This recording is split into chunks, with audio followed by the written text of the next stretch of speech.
Ndewo, no, and welcome to your Week 16 sentence review. If the week was busy, this is your chance to catch up. All 15 sentences from this week's Igbo Daily Drops in one place. Our mission is simple, to raise 10,000 next generation Igbo speakers. And every sentence you practice brings us one step closer.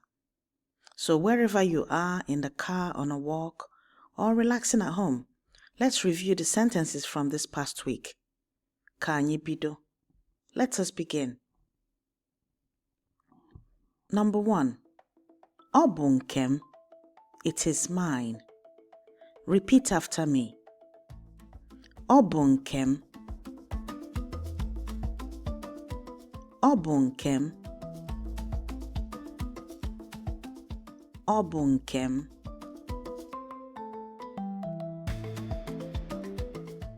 Number 2. Uniform a bụ nke m. This uniform is mine. Repeat after me. Uniform a bụ nke m.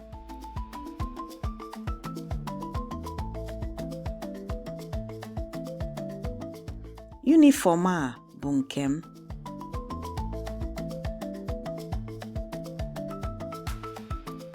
Uniform a bụ nke m.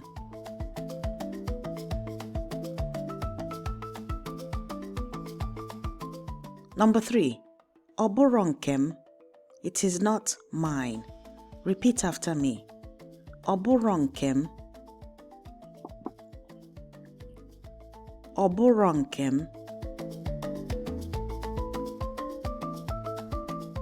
Ọ bụrọ nke m.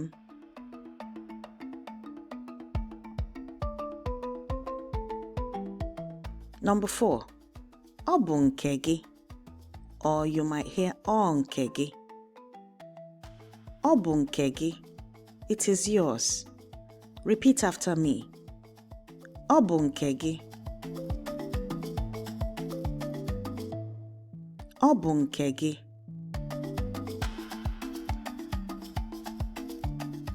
Ọ bụ nke gị.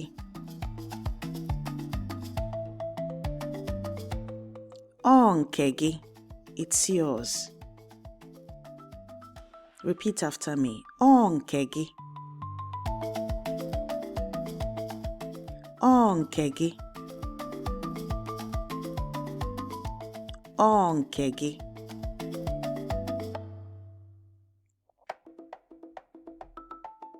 Number 5. Hoodie a ọ bụ nke gị? Is this hoodie yours?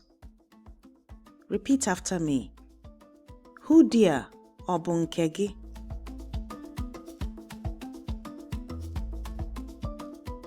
Hoodie a ọ bụ nke gị? Hoodie a ọ bụ nke gị?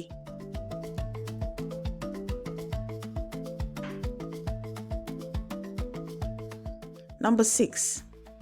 Ọ bụghị nke gị. It is not yours. Repeat after me. Ọ bụghị nke gị.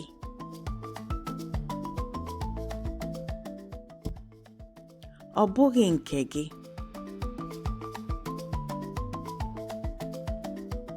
Ọ bụghị nke gị.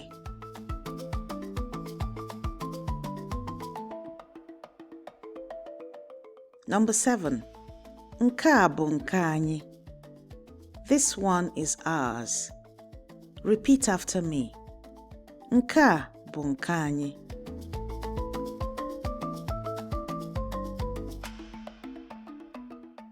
Nke a bụ nke anyị.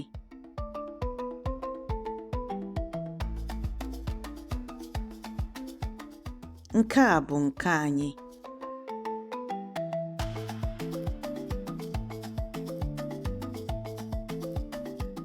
Number 8. Nri a bụ nke anyị. This food is ours. Repeat after me. Nri a bụ nke anyị.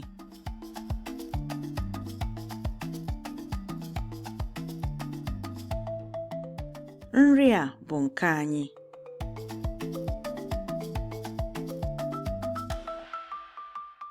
Nri a bụ nke anyị.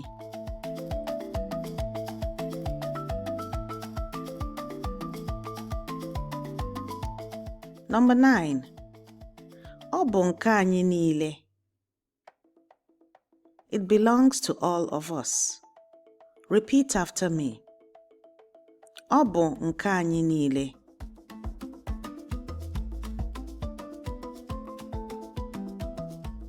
Ọ bụ nke anyị niile.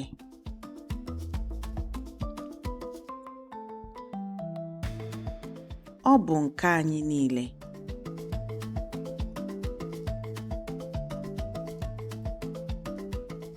Number 10.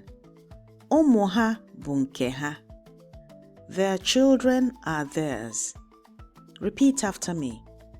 Ụmụ ha bụ nke ha.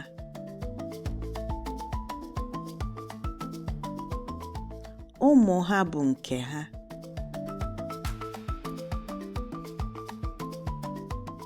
Ụmụ ha bụ nke ha.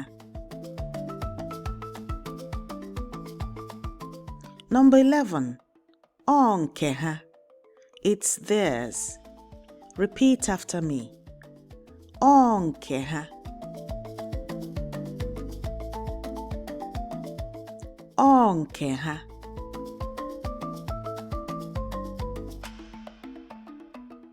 Ọ nke ha.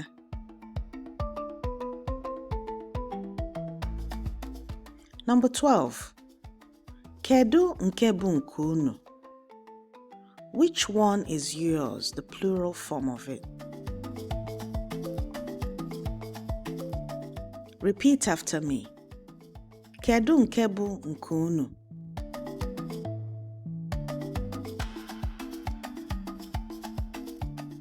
Kedu nke bụ nke unu?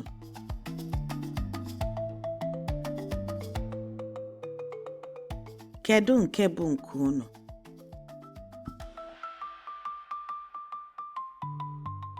Number 13. Kedu onye nwe ya? Who owns it? Repeat after me. Kedu onye nwe ya?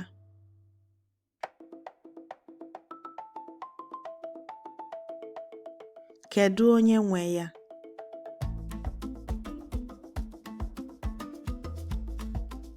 Kedu onye nwe ya?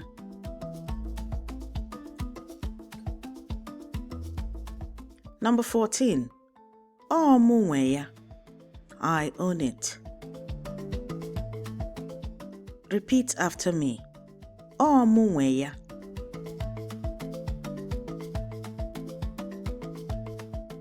Ọ mụ nwe ya.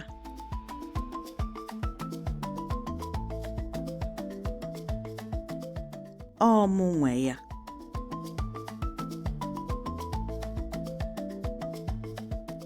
Number 15. Anyị nwe ya. We own it. Repeat after me. Anyị nwe ya.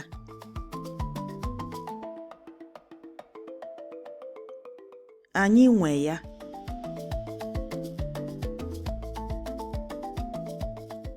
Anyị nwe ya.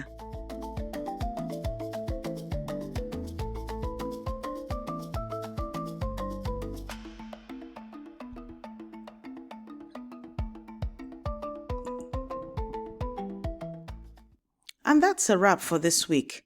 15 sentences from week 16. Remember, fluency isn't built through perfection, but through consistency. To keep practicing, download the free speaking workbook for this week at learnigbonow.com. Abụ nwanne gị nwanyị Yvonne Choma Mbanefo. I am your sister Yvonne Choma Mbanefo. Ka ọnụ gị cheta asụsụ ndị ichie anyị. May your mouth remember the language of our ancestors. Ka o mesịa. Goodbye.